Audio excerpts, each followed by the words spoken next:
Hello there, world of tankers, and welcome to the channel. I'm your host, Burning Peak, and in today's video, we are taking a look at the TT-130M. This is a Tier 9 Czechoslovakian heavy tank. It's a rocket-boosting heavy tank at that. Seems like Wargaming's really trying to push these rockets lately. There's a Chinese medium that is about to go and test with rockets. We've got this tank. We got the BZs. There's quite a few rocket-boosting vehicles in the game at this point. And, well, we're going to see how this vehicle performs in today's video. I'm rather excited because it looks like it's a pretty decent tank. Let's start off taking a brief look at the armor, because I'll probably forget to later in the video. The armor looks bad. Like, you know, it looks like this is all green, but in reality, it's actually pretty impressive. The upper plate on flat is about 260 to 70 millimeters thick. The lower you aim, the weaker it gets, as we can see. So ideally, you should try and aim, you know, dead center towards the lower plate, obviously. But if you don't have the lower plate exposed, try and shoot as close as you can to it. When it comes to this vehicle against heat, well, it's actually pretty impressive. We can see upwards of 350, and that's because this is all spaced armor here. So it's a lot harder for heat to cut through the upper plate than it is for AP ammunition. And that's, by the way, without even using any of the gun depression this vehicle has. Using the 5 degrees is going to look more like this, which is actually pretty dang impressive, as we can see. Now, it does have little cutouts, which are weak spots, but honestly, those are very tricky weak spots to hit, so I don't really think it's worth it. I mean, yeah, aim towards the center, or the sides of these little spots here, but I don't know. This is a pretty troll upper plate. And as we can see, the turret as well is pretty dang troll. I mean, let's get 5 degrees of gun depression here. That's what the turret looks like. So if you're trying to shoot anywhere around the cheeks, it's going to be very tricky because this gun is pretty dang big, as we can see, and it might eat the shot. Not only that, but it's got a lot of spaced armor on the sides here, which is going to cause your shells to not really pen. The only real weak spot on the turret is this hatch. The only problem is, with 5 degrees of gun depression, that's a pretty easy hatch to hit, and I don't think it's going to stop all too many shells. That's really the only downside of this vehicle's armor. We can see the sides are very similar to that of a Skoda T56, where it's got this angular cutout here that is going to be very, very hard to hit. But overall, I think that this is a rather strong-looking vehicle, especially when you add in the fact that it does feature rockets, which allow it to achieve a top speed upwards of 50 kilometers per hour. It has a base top speed of 33. It's not the fastest, but it is somewhat maneuverable. I have to be honest, I made a bit of a mistake. I forgot that I had absolutely no crew on this vehicle, so I just played a game. I did alright, 2400 damage, especially judging that I have literally no crew skills on my tank. Yeah, I'm gonna go put a crew on this vehicle really quickly. I always forget to do that because a lot of the tanks automatically have crews equipped, as we can see, but this one does not, so I completely forgot about that. Now that our vehicle is fully equipped, we've got the field mods and a proper crew, let's talk about this tank's capabilities, DPM, and overall playstyle. So the tank has 490 damage per shot, which is pretty dang good, and honestly allows it to outtrade a lot of other tier 8s. This is a very similar style gun, I would say, to that of a WZ-111-1-4, which is funny because the Chinese tanks usually have the rockets. So yeah, it's got a pretty beefy alpha, 244 mils of standard pen, and 306 on the APCR. It's alright, premium pen. I'm not going to say it's the best. There are, you know, tanks like the AE Phase 1, which have upwards of 340, but it is still enough to usually cut through, you know, tier 9s, tier 8s, anything in that situation. It's really going to be once you fight tier 10s that your pen's going to fall a little bit short. This vehicle is absolutely tragic on movement dispersion, 0.25 base.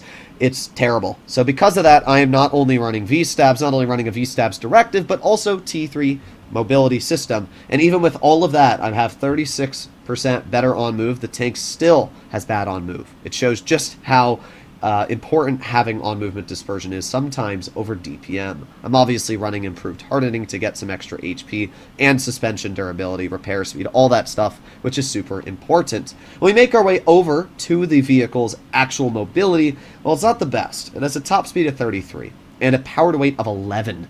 Yeah, I've talked about this in the past, and you'll hear me talk about this because this is after I played my games in the vehicle, and the power to weight on this vehicle is just rather disappointing. It's the same thing for the BZ-75. For some reason, Wargaming makes these rocket boosting vehicles so incredibly slow. They give you 4 rockets, which in my opinion is not enough. And you just go 33 after you're done with them. You're basically an E100 mobility with the same power to weight, and then you get a slight boost of speed every now and then. I would much rather just drive a vehicle like a VZ55 in terms of mobility, not have rockets, and achieve a top speed of 50. This tank should not have rockets, personally. I think it should just go 40 or 45 base, and it would have been a much better vehicle in terms of enjoyment. I guess the rockets are cool for people to be like, whoa, my tank can speed boost, but in reality, if you want to give a vehicle rockets, it needs like 6 of them, in my opinion, because 4 of them just isn't enough to make it throughout the entirety of a 15-minute battle. But that's my personal opinion. When it comes to the tank in general, there's nothing really stand out amazing. Its armor is very good, though. But yeah, the rest of the tank, I can't really say the gun's anything crazy. Its dispersion is pretty mid. Its aiming time is alright. There's nothing really good about this vehicle anywhere apart from the armor. But let's see how it does in actual battle. I was wondering why the tank we were driving felt so slow on its overall maneuverability. And maybe it is a slow tank in general, but it felt absurdly slow. And it was probably because my crew skills were literally dog water. So now that we have a fully trained crew on our vehicle, this should hopefully be a much more enjoyable game. Not only is our DPM slightly better, but our accuracy and everything else is going to follow suit. Yeah. Fun fact, guys, don't drive your tanks without equipped crews. So this is a decent matchup. We got tier 9s and 8s. I don't see any 7s, which is honestly fine with me. I don't really like fighting tier 7s for the most part. I think it's a little cringe. Just move my camera off to the side. I remembered this time. Half the time I forget, half the time I remember. Alright, well, it's still slow, I'll say that, but at least it turns a lot better. But yeah, this is not a very fast tank. It's rather disappointing, actually, how slow it is, especially when you realize I am running a T3 turbo. This thing is pretty dang immobile. But that's why it has rockets. As I've said in the past, I personally do not love the fact that Wargaming balances rocket boosting vehicles by their maneuverability. Like, you know, 50 kilometers per hour really isn't that fast when you think about it. And sure, like, the rockets are nice and all, but I don't know. Like, look how slow this thing is without rockets. This is with a turbo. We're going 30 kilometers per hour. I would much rather have a tank that goes 40 with decent maneuverability than a vehicle that only gets 4 rockets in an entire game, and you have to use 80% of them just to get into the front line. I just don't really like that, to be completely honest. But we'll see what we can do here. Alright. Now, you'll notice even with how much on-movement dispersion buffs we are running on this vehicle, it is still horrendously bad. Like, it is so sad how bad the on-movement is on this tank. Alright, well, let's see. We're going to chill right here, and we're going to wait. I will load a gold shell. Oh, there you go. We got an enemy tank. Perfect. Easy shot right into his vehicle. Glad I loaded gold, because that made it a very, very easy penetration. Let's reload again. We are not running a gun rammer, but that's more than fine. I mean, we don't need a gun rammer to get out damage, especially with the alpha, although we didn't really roll too good here. This tank has 490 damage per shot, which is decent. You know, it's a pretty beefy alpha, actually. And it will allow you to obviously get some good bleeds out. There you go, 485 shot into the enemy VK-100. And now we back into cover. At least we have decent reverse speed with our build here. So let's reload again, and let's poke the VK. Aiming. I don't see his tank, though. Oh, there you go. And chunk. There you go. Another 465 into his hatch. That on move does make this feel rather enjoyable. The fact that I can just slam shells into that VK-100 basically every time I aim in is very, very nice. Alright, let's see. There's the VK, and, well, I'm losing his hatch. There you go. Alright. Let's see if that VK shows me his hatch again. Come on. You know you want to. Oh, he's close. He's very, very close, but we're not able to hit it yet. We have the Type 4 Heavy. Shell missed by a little bit. We weren't able to get it out, but it's not that big of a deal. We've got plenty of rounds left and plenty of time. So we're just going to reload here. 3, 2, 1, and let's see. We got the VK-100, who I doubt is going to show me his tank. We also got a lot of death over there, AE Phase 1, but thankfully our team is doing a decent job of holding. Alright, let's, the problem is I want to shoot this VK-100, but because this Type 4 Heavy is so far up, he's making it very challenging to actually get a shell out with. You can see the Progetto 66 moving up. Yeah, our Type 4 is just completely blocking everybody here, which is a little annoying, but oh well. I'm going to move up and see if I can support. But I have a feeling that AE Phase 1 is, yeah, the AE moved up as well. So that's something we're going to have to keep in mind. I don't really know what this Type 4's plan was, to be completely real. Let's see. Let's see. Aiming. Bruh, my teammates still...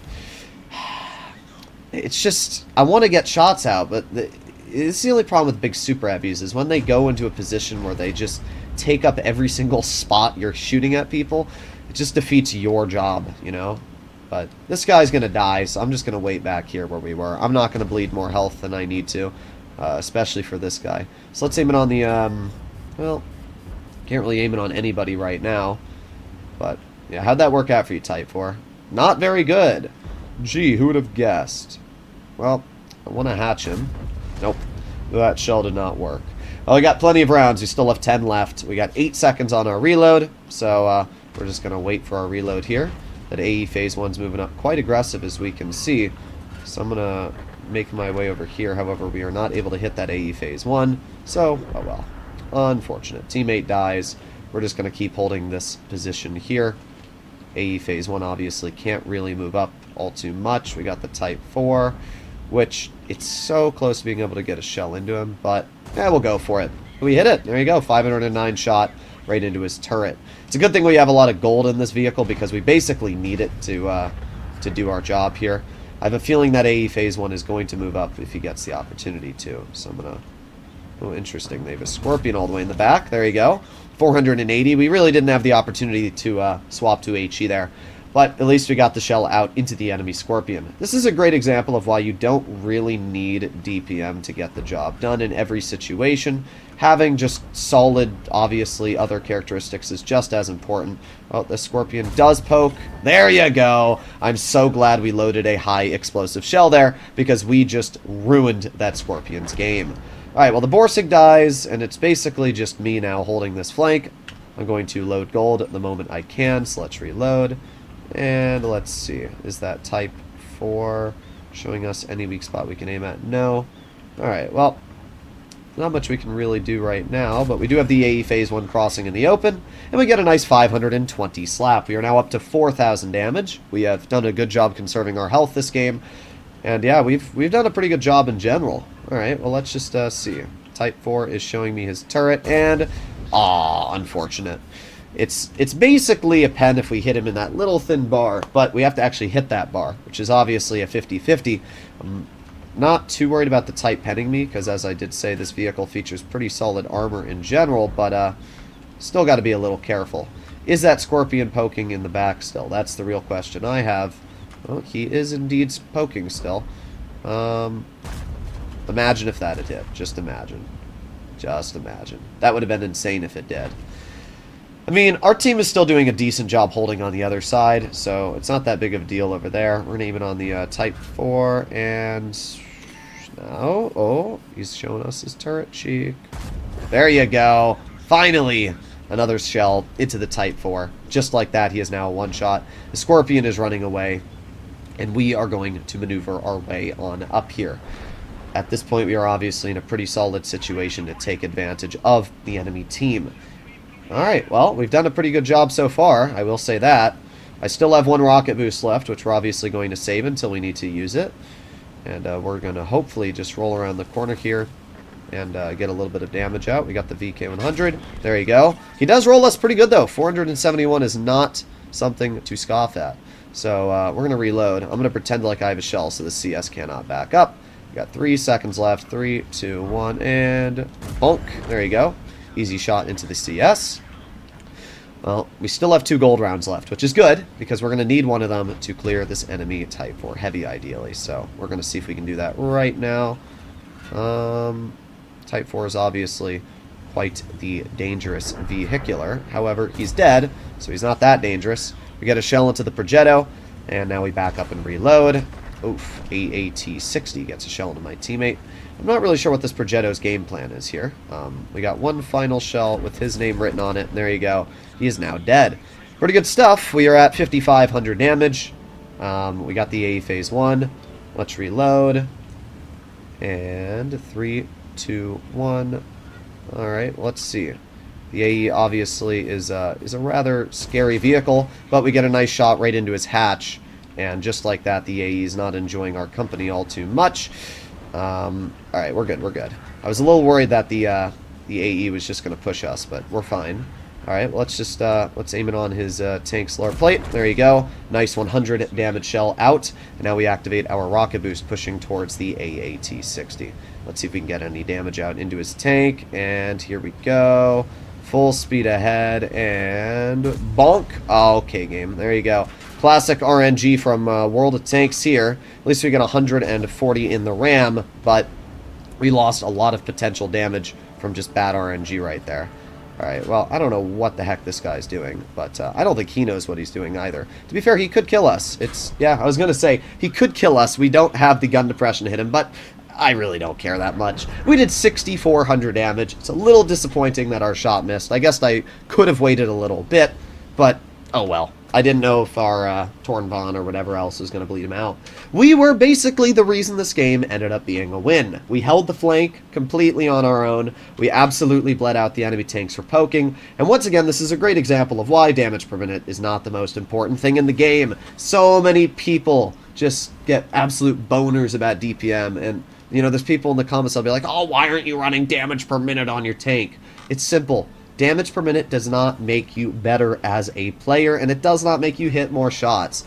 I would rather have a gun that pens 90% of the shots I'm aiming rather than a gun that has more DPM, because sure, you might have 12% faster rate of fire, but if you're missing 12% more of the shots you're shooting, then it just doesn't make a difference.